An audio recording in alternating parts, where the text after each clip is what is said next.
आणि ती पुढचे 5 वर्ष अशीच राहील.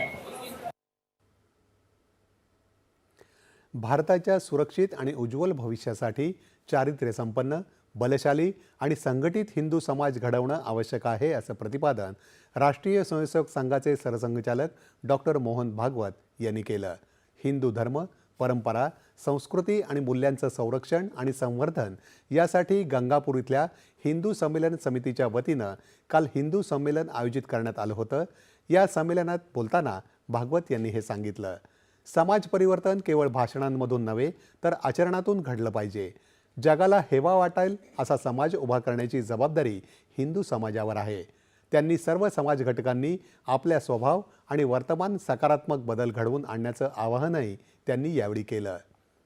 समानता ही केवळ शब्दात नव्हे तर कृतीत उतरली पाहिजे.